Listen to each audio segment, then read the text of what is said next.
Est-ce que tu as de la difficulté à déléguer? Avec une blessure émotionnelle, il y a toujours des comportements qui sont mis en place par ton mental pour te protéger. Mais au bout d'un moment, ça te dessert. Et avec la blessure de trahison, il y a les comportements suivants. Le fait de détester déléguer. Ou alors tu vas déléguer, mais soit quelque chose qui t'embête, tu n'as pas envie de le faire. Soit une tâche qui n'a pas besoin d'être parfaite, ça n'a pas besoin d'être magnifique, incroyable. Ah, tu vas déléguer en te disant, allez, c'est bon, ce sera toujours ça de moins à faire pour moi.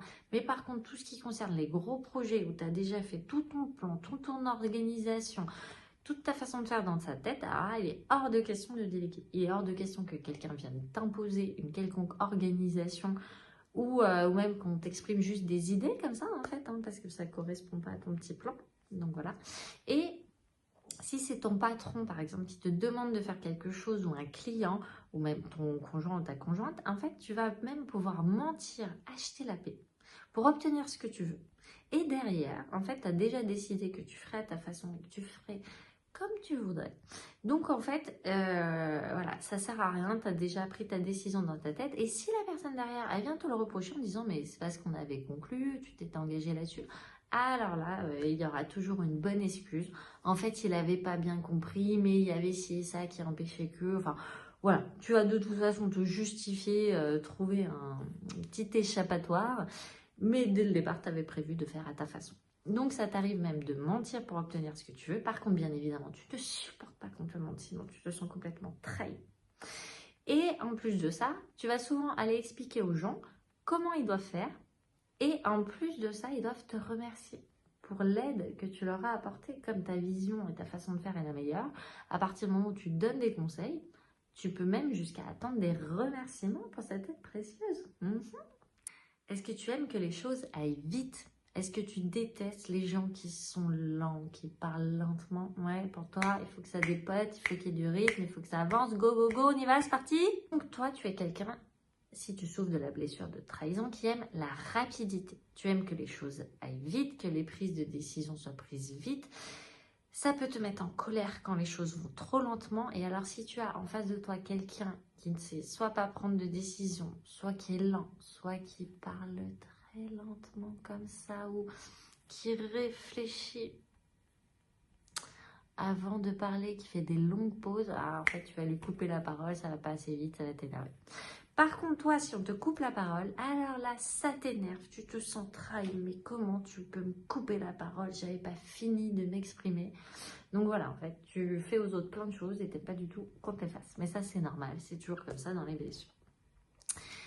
Tu es donc caractérisé par un manque de patience. Tu n'es pas quelqu'un de patient, tu détestes la paresse. Si tu vois quelqu'un oisif sur un canapé qui se repose alors qu'il a encore des choses à faire, mais ça t'énerve. En fait, tu acceptes le fait de te reposer, d'être oisif si toutes les choses de ta petite liste, elles sont faites. Tu as fait des petits checks partout. Alors là, tu décides que c'est bon, tu t'accordes une pause et tu profites. Et il faut que tout le monde vienne s'accorder cette pause avec toi, bien sûr, peu importe. Non, mais les autres, venez vous reposer, mais viens t'asseoir, ma chérie, viens te reposer. Ah, cette phrase, on l'a tout entendu. Elle nous énerve. Mais voilà, quand toi, tu as décidé de te reposer, il faut que tout le monde se repose. Par contre, quand il faut que tout le monde soit rapide et dans l'action égaux et que ça dépote, là, il faut que tout le monde soit avec toi. Est-ce que tu as une âme de chef, une âme de leader? Est-ce que tu aimes toujours commander et que les autres fassent à ta façon? Donc tu as vraiment cette âme de leader, cette âme de chef, tu aimes contrôler et que les autres évidemment fassent à ta façon. Si quelqu'un est en dessous de toi hiérarchiquement, tu vas estimer qu'il n'a rien à t'apprendre et tu ne saisis pas la différence entre contrôler et diriger. C'est-à-dire que contrôler, tu as cette notion de peur. Tu dis ce qu'il faut faire et tu dis comment il faut le faire et tu vas derrière venir vérifier. Alors que dans diriger, il y a cette notion d'amener tout le monde dans un sens commun et si en cours de route serait adapté ou qu'il y a des gens qui ont des bonnes idées, ben en fait tu le prends en compte.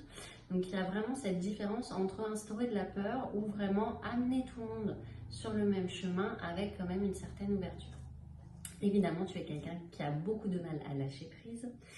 Tu aimes convaincre les autres s'ils n'ont pas la même opinion que toi. Par contre, si quelqu'un essaye de te convaincre, là, tu vas être hyper susceptible. Et oui. Et alors, là, on en connaît tout ça autour de nous. Il faut absolument que tous les autres respectent les règles du jeu quand tu joues un jeu de société par exemple. Par contre, si les règles ne te sont pas favorables, tu vas réinterpréter certaines règles pour que ça aille dans ton sens. Et si jamais on te montre les règles du jeu en disant mais tu vois t'as tort, ah, c'est pas ça, tu vas t'en sortir par l'humour en disant que oui c'était pour savoir si les autres suivaient, etc. Mais comme tu es très compétitif, tu as vraiment envie d'être le premier et tu vas être capable de réinventer les règles du jeu.